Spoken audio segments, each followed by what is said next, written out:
second segment is the first ever play shop session. We have had education sessions, but Chris, you have got us excited for this session, which is going to be our first time. Distinguished Toastmaster Chris Nielson is a president of Torrey Toastmasters Club in San Diego. He is a professional speaker and a trainer. And Chris has been facilitating free play shop that's loved by over 40 clubs in 10 plus countries.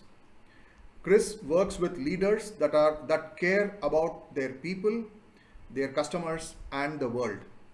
And in his website, chrisnielson.com, he asked this question: what are you doing to grow your people's leadership, communication, and innovation skills?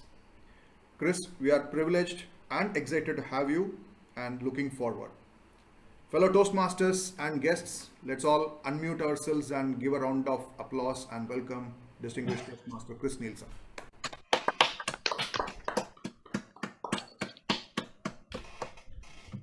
Thank you so much for having me to travel Zoom to the other side of the world to be with you. And I can see maybe I should turn on another light here as well.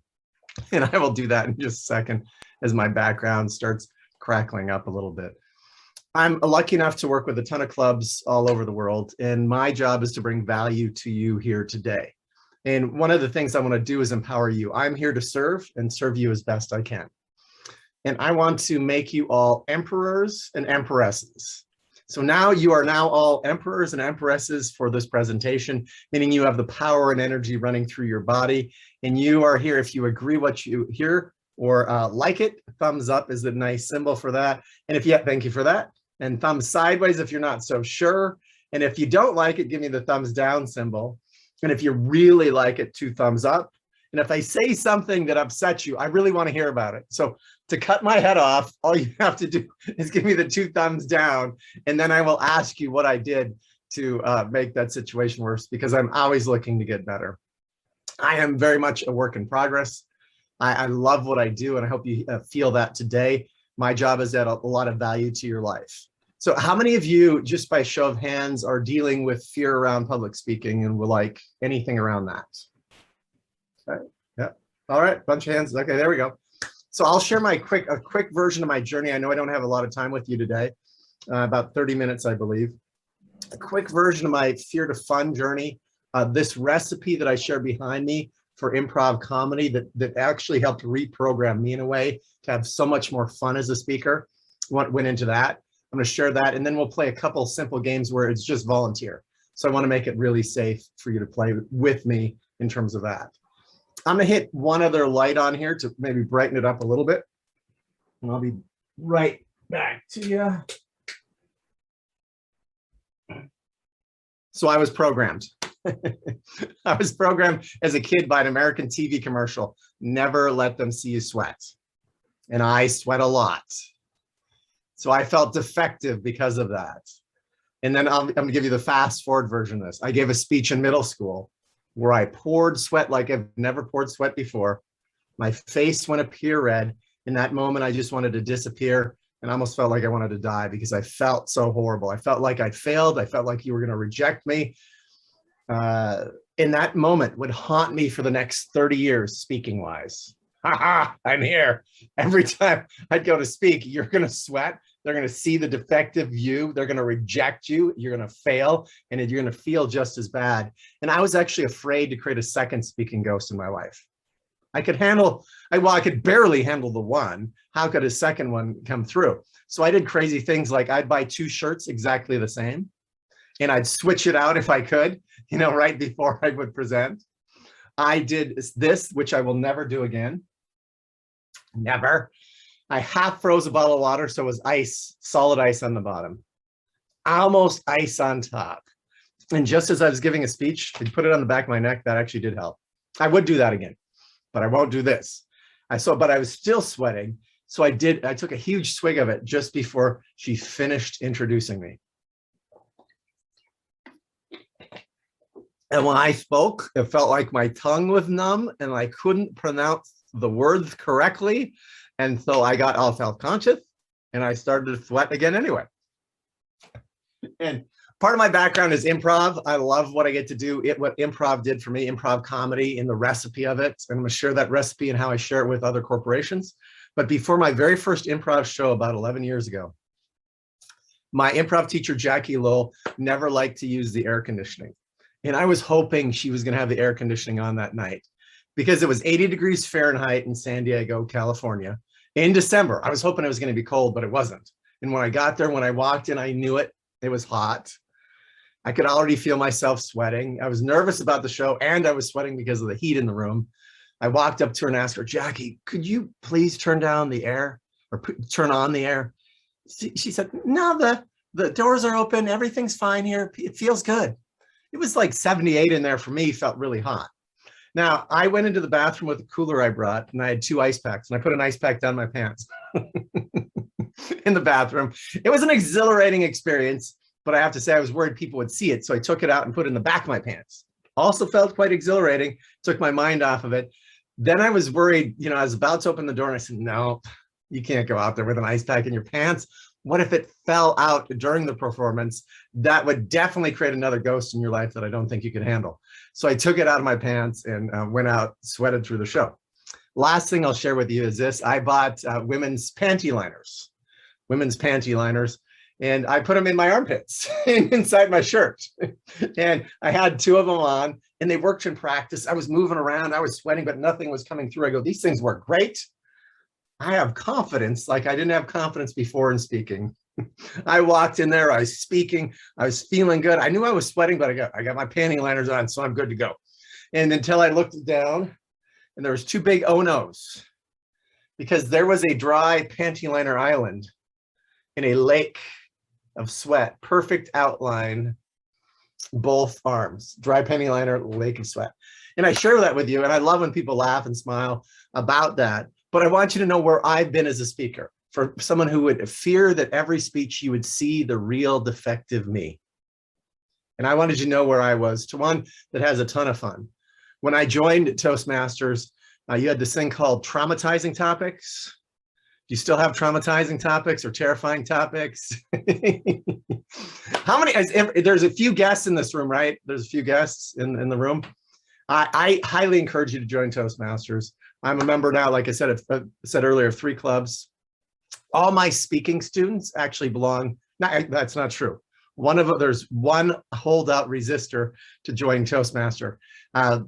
Almost all of them joined Toastmaster, some in 4 clubs. If you want to get good at this, in terms of leading and speaking and communicating, Toastmasters is a phenomenal organization for it. And it really helped me. So that's one of the things that helped me go from fear to fun. And one of the pieces of advice I got from one of the presidents of Torrey Pines Toastmasters, which I was just the past president of, she said, fear and excitement are very close physiologically. Why don't choose, instead of fear has kind of a downward spiral to it, choose excitement instead that has an upward spiral. Stop labeling this fear, Chris. Start labeling it excitement. And I started labeling it more excitement. And that really helped me in a powerful way. The other thing that I did, and I love what your president said earlier, is it Sundarya? Is that how you pronounce it, Sundarya? Okay. Perfection versus progress. And I have kind of something on the mind of that as well. If you want to be really good, you have to be willing to be bad. If you want to be really good, you have to be willing to be bad. Perfection stops people in their tracks all the time. And that's just one of the programs we need to get over. And I'll just share this and ask this quick question of you. What do you think is most important? First impression or 99th? And you can come off mute and share it or put it in the chats. First impression or 99th impression? Which is more important? First, I see. Thank you for sharing that. Appreciate first.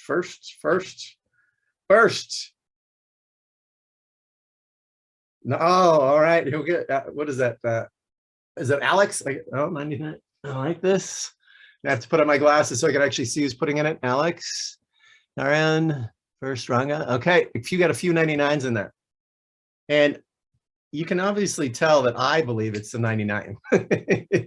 And here's why I believe it. Now, first is obviously important. You can't have a 99th without a first.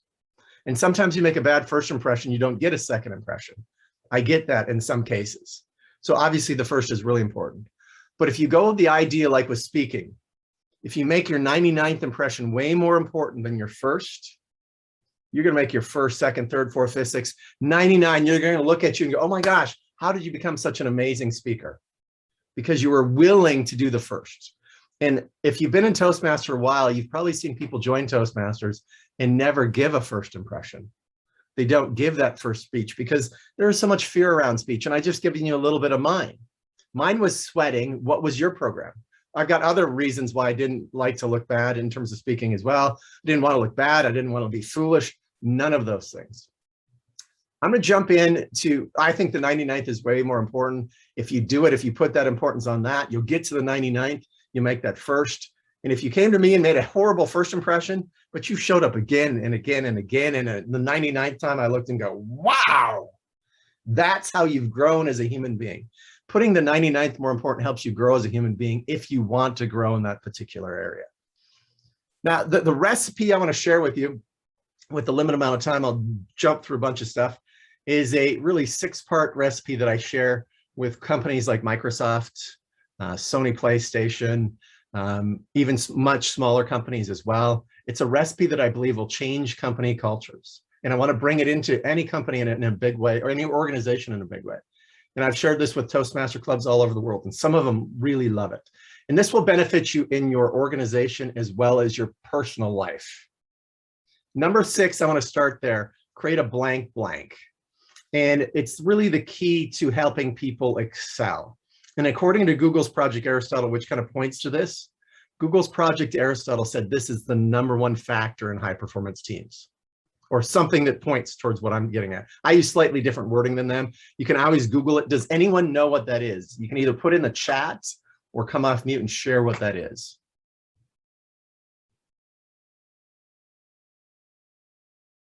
Or you can wave like this and say, just tell me the answer, Chris. All right.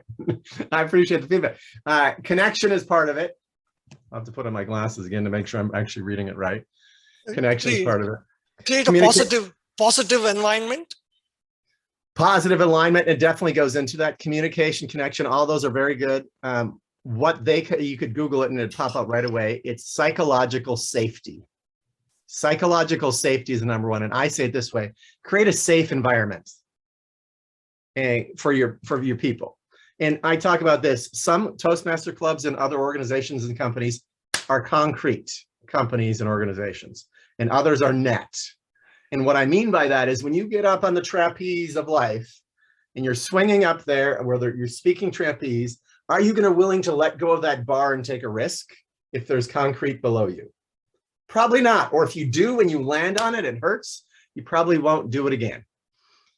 Are you creating a safe place in your personal life and your professional life for people around you to take risks? Is your company creating a safe place for them to do that?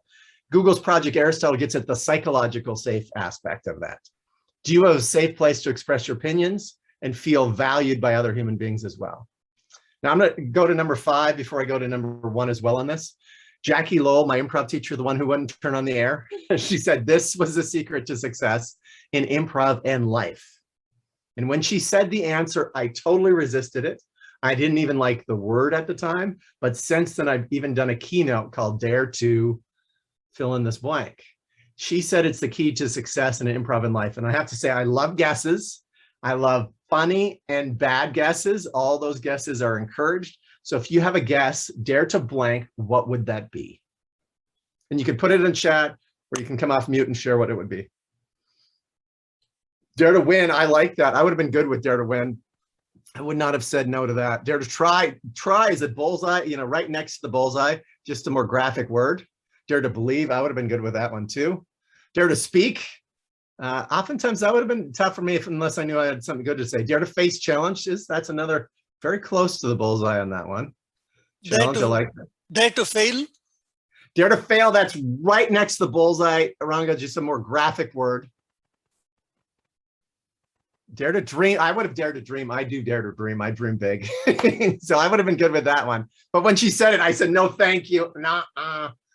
So dare to try. I love the word try. It's a 3-letter powerful word. Now I'm going to give you it unless you've got any final guesses. Here's what she said. She said, dare to suck. And I said, no, thank you. I don't even like the word. And plus, if I suck, I would suck. And I'll go back to kind of something I usually share earlier when I have a little bit more time, but I think it's powerful. And this will test the emperors and empresses out here. I like to be wrong. If you believe me, give me a thumbs up. If you don't believe me, give a thumbs down. If you're not so sure, give me the sideways thumb. I like to be wrong. I'm seeing, okay, I got a couple skeptical people. No one totally doesn't believe me. I like that some people believe me. Thank you for that, Kartik. All right, here we go. Here's why I like to be wrong. And put it this way, I used to hate to be wrong. And this was a change in program that brought so much joy to me as a speaker, because when I was wrong out here about this thing I'm holding in my hand or throwing up just lightly, I was wrong in here. When I failed out here, I was a failure in here. That's what stopped me from taking so many risks, and why Dare to Suck was so hard for me to even grasp or think that I would dare do that. Because there's no way, I didn't even want to fail in public or even stumble in public. That would make me wrong as a being. Now I realize this. I believe, this is my belief, we're all equal in beingness. We did have different levels of skills. The other thing that helped me find that as well is the book Mindset by Carol Dweck. Has anyone read the book Mindset by Carol Dweck? Oh, all right, Yashin. Okay, Sandra. Yeah, so would you recommend it? Give me a thumbs up if you would recommend that book. All right, look at that. 2 people would recommend the book. I would too. And I'll give you the 30-second version of the book. When you have a fixed mindset, your talents, abilities, and skills are pretty much fixed. If you have a growth mindset, your talents and abilities and skills can always be grown. If you fail with a fixed mindset, you become the failure. You wear that label or risk that label. And that's why they a lot of times don't want to take risks. If you fail as a growth mindset person, it's just feedback on how to get better. Plus, I started adapting or changing that program in me. Plus, I love to learn. And now no longer was my beingness attached to being wrong on the outside. I get to tap into the incredible wisdom of every room that I'm in. And there's incredible wisdom in this room. So I get to tap into that. And someone tells, hey, you got that wrong, Chris. I go, good, tell me where I got it wrong. And sometimes I'll actually see it. Yeah, and maybe it's my blind spot. That I go, I can see where I got that wrong. Thank you so much for helping me grow as a human being. So Dare to Suck has become powerful for me because I get intellectually, most people know that failure leads to success if they're willing to fail and learn from it. But most people won't even create the environment where they can fail, and they won't create that safe place, that net place. They won't get up on the trapeze and actually even let go of that trapeze so they can grow. So Dare to Suck became so powerful for me in terms of that. Now, number 1 is the 2-word basis of improv comedy. Does anyone know what that is? The 2-word basis of improv comedy.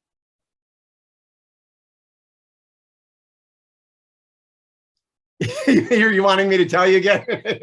Be yourself. Be yourself. I like that. It actually I think it helps you maybe be your better self. But I love actually as a speaker, one of the keys I think to being a great speaker is be fully yourself as much as you can. So I like that you just said that. It's be fully as much of yourself as you can. You will be a better speaker. Anyone else want to guess what the 2-word basis of improv comedy is? This is another thing. If you Googled it, it would pop up right away. What was that? Be spontaneous. It leads to spontaneous. It does definitely lead to that. I'm going to give it to you. It is yes and. Yes and. Basically to say yes and add something to it. To affirm and add. And it comes from this. If I'm your partner in improv comedy and I say, oh my gosh, we're about to launch off with Jeff Bezos to outer space. You don't go, no, we don't. We're not. We don't have the money to do that.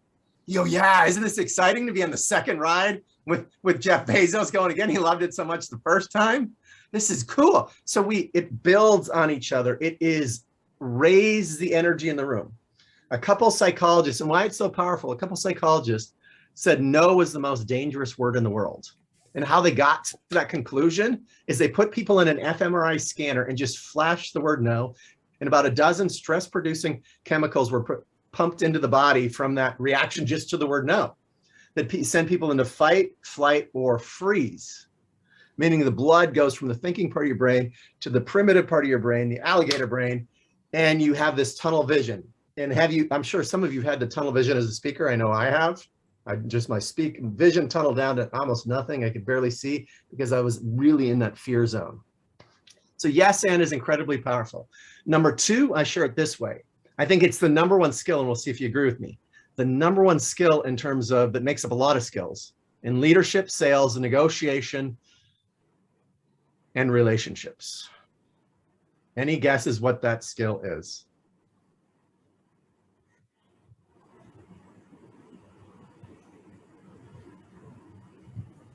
And you know what it is. Empathy. What is that? Empathy? Empathy, yeah. Empathy actually boosts this particular skill. I love that. So empathy makes this skill even stronger. Oh, it's already in the chat saying thank you there for Ranga. Ranga guessed it right away. Wasn't seeing the chat there. It is listening. So let me check with the emperors and empresses out there. Would you agree that the number one skill that makes up a series of skills in leadership, sales, negotiation, and relationships is listening? Give me a thumbs up if you would agree with that.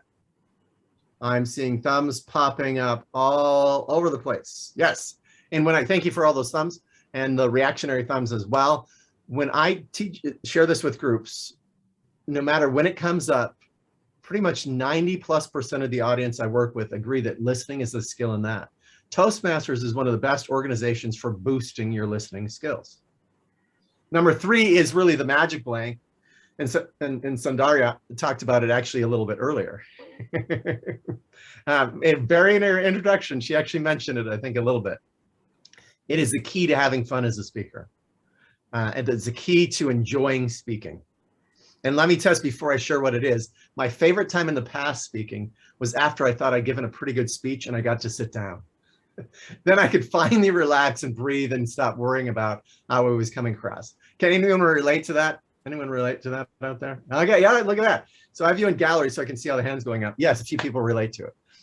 Now, number three is the magic blank.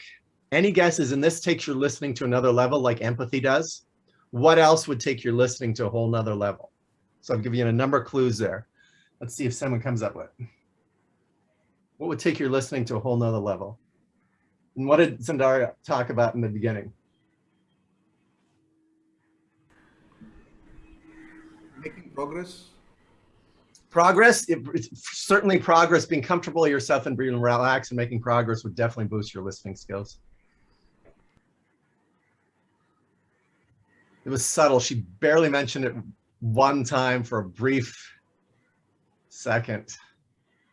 You can wave like this if you want me to give it to you. Okay, I got three people waving. Okay, here we go.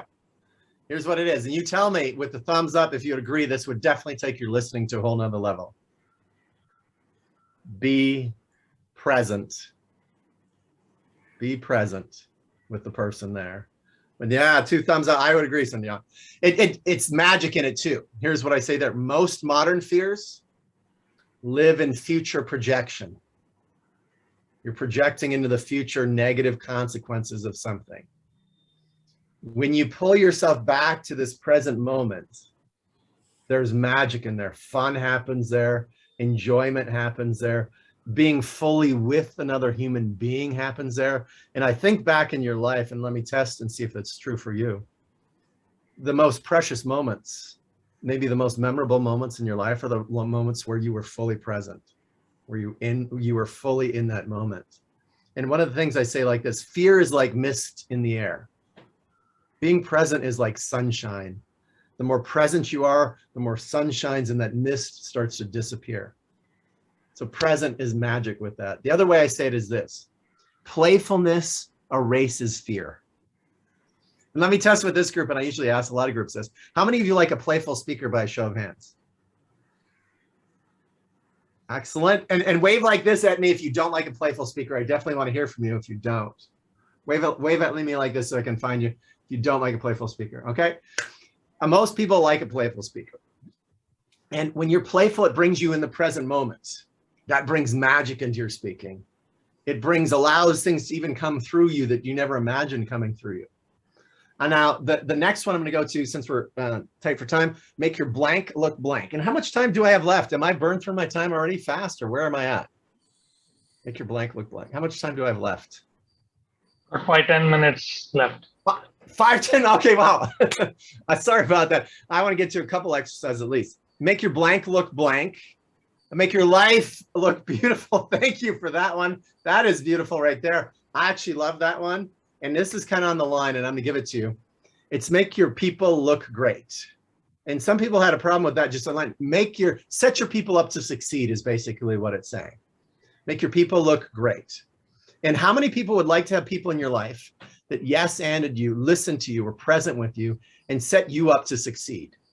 Give me a thumbs up or 2 thumbs up if you'd like a few people in your life like that. Yes. Yes. Thank you for that. And I want to fill in those blanks so you have them. And the ones I put in, remember, create a safe environment is underneath that too.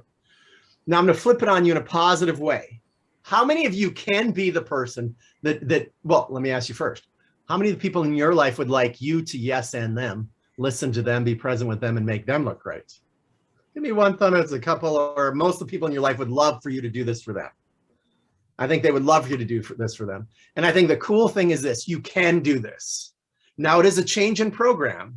You'd have to change some of your programs, but if you just take one of these on, it creates magic. It feels good to say yes and to another human being. It feels good to listen and be present for another human being and lift them up to succeed. This creates magic in organizations that lead to more engagement, retention of best people, innovation, and productivity. That's the kind of magic that happens in Toastmaster clubs and other clubs. Now, I've shared this way too much, I'm pressed for time. Some clubs give me 90 minutes. And I guess I'm too used to the 90 minutes. And I apologize for running fast on this. Let me jump to a game with this. Ask me a question you think I'd have to say no to. Ask me a question you think I'd have to say no to.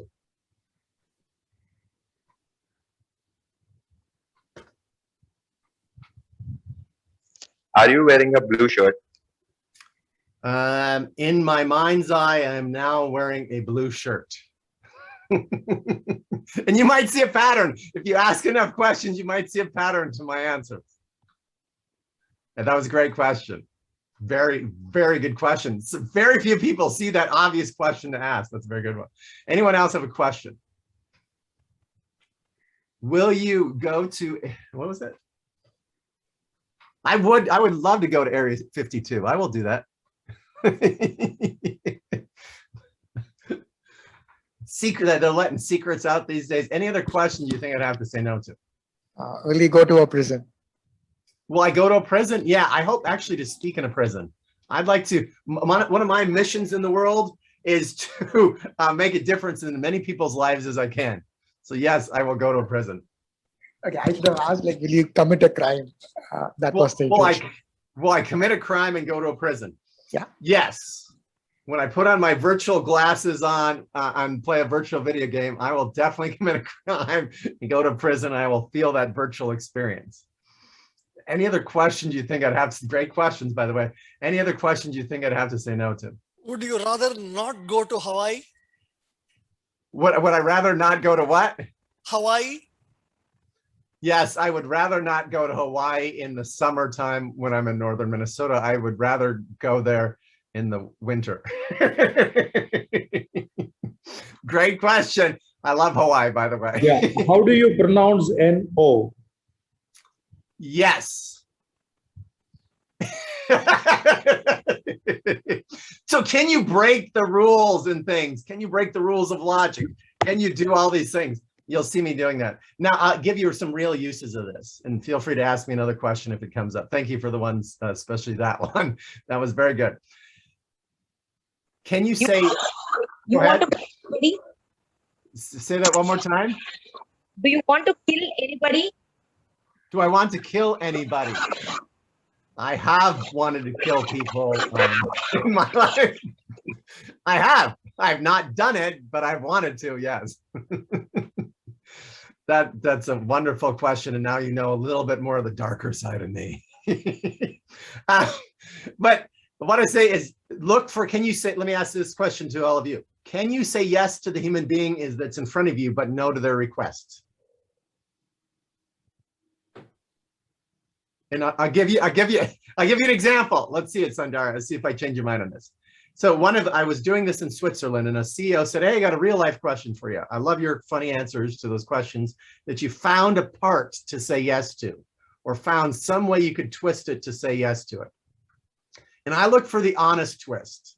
Like I had to close my eyes to make the shirt blue. I had to close my eyes open. The shirt is not blue. So that's a great question. I had to close my eyes. So I looked for a way to say yes. He said, "I said no to an employee that wanted to put our company information in a plastic bag. All I could see is costs and a waste of time. How would you handle that, Chris?" Is what he said to me. I said, "What if you said this?" And let's make her Samantha. "Samantha, I love that you keep bringing ideas to better the company. Here's 3 things I see in the way of making that happen." And she might go, "Oh my gosh, I've thought of those 3 things and I know how to handle 1, 2, 3. And he goes, "Oh, let's do it then." Or she goes, "I don't know. I didn't think about those 3 things." But you said yes to the idea of her bringing ideas to improve the company. If you said no to her, how likely is she to bring you another idea in that way? So there's a power in doing that. The other game that I want to play just really quick with you is was a first game I played in, or last game and first day of improv that almost felt like my last day of improv, or possibly, because we played the game Pass the Object. Everyone grab a pen. Grab a pen. And we'll do this totally volunteer. If you have it, the game was called Pass the Object. They gave us a white toilet brush, and people turned it into cool things like a butterfly net and a tennis racket and a badminton racket. And I was freaking out because nothing was coming to me. And there was this voice in my head that said, maybe you're not meant to do improv. But what I get is you are all infinitely creative. You just haven't practiced that creativity muscle in that particular way. You might be super creative in your writing or drawing or whatever in your life, but you haven't practiced that. And I hadn't either. I was in the fear zone, but eventually something came to me. Canoe paddle. I was going to survive this game with a canoe paddle until the person next to me said canoe paddle, handed me the toilet brush, and that voice is saying, you're going to fail. You're going to get rejected. And all of a sudden I had nothing until I started brushing my teeth with a toilet brush. And some people laughed and groaned, and I survived that game. And I'd come back to improv again and again and again because I loved it so much. I want you to turn your pen into something that it is not. And here, I'll give you an example. You don't have to use sound effects, but I like sound effects. And that's my brilliant demonstration of a lightsaber. I'm sure you could feel the Jedi powers within me. And then I'll give you a simple one, a Q-tip, and a simple Q-tip. So someone volunteer and turn your pen into something that it isn't. And a key to this, move it around, see it as something different, look at it from a different angle. So who has something they can turn it into? A back scratcher. Yeah, absolutely, a back scratcher. Anyone else? Very nice. And what does number 5 say again on my thing behind me? Dare decide. What do you have there? I'm using it as a paperweight. Yeah. A paperweight. The pen is a paperweight. I bet you some people have actually done that. Very nice creativity. Anyone else? Toothbrush. Yes. A finger exercise. Finger exercise. You can just roll it on your fingers. Absolutely. Finger dexterity. What? Anyone else? And there's really value in this exercise for speaking, and we'll talk about that just briefly because I'm crushing my time. Apologize for that. Anyone else? Last chance. If I had a magic wand, you would all dare to suck, and you'd be so relaxed inside, your voice, the critical voice in your head, would soften and become your own best friend and champion instead of being critical to you. And you would all come up with exercise. You'd create a great symphony. You would do all kinds of things with that pen. Anyone else want to demonstrate something with their pen?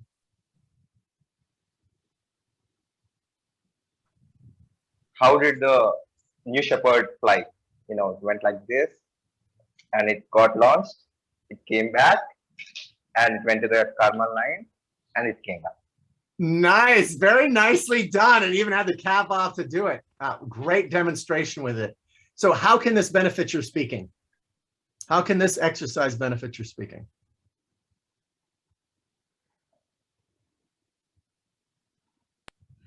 It tries to think like what other aspects we can do with this. So trying to learn new things and try to think innovatively. So New things for sure.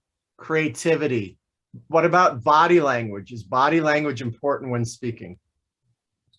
Yes. I'd say pretty Yes, important. How many yes. different things have I done? Playfulness erases fear. The mist in the air, the sun coming out, darts next to the bullseye, all kinds of different things. If you have your toolbox, a hammer, a screwdriver, all kinds of things in your toolbox to make a difference in your speaking, what a difference you can do. I love what I get to do here. I hope you share this recipe or bring it into your own life. Even if you just get one of these things, it will make a difference. One of these things, and I see the yellow light. I will wrap up in 1 minute's time here. And this, just to say this, thank you so much for having me. I love doing what I get to do. I hope you bring it in. It's made my life more enjoyable. It's made my speaking more enjoyable. It's made me have a ton of fun as a speaker versus being fearful as a speaker. So I hope you play with those ideas. One of the things I share this, reach out to me anytime. I run a Speaker Skills Plus play shop. It's at 9 a.m. Pacific time if you ever want to check it out. Just put in the chat maybe your email address and I'll send you a golden ticket so you can check it out, where we play with mysteries and metaphors and we enhance what we do in Toastmasters. And if you know of another organization, and the reason why I came to your club, I wanted to be there in person one day where I get to work with some companies and organizations right near where you are. So it's been an honor to be here with you. Thank you so much for having me. Thank you, Chris. That was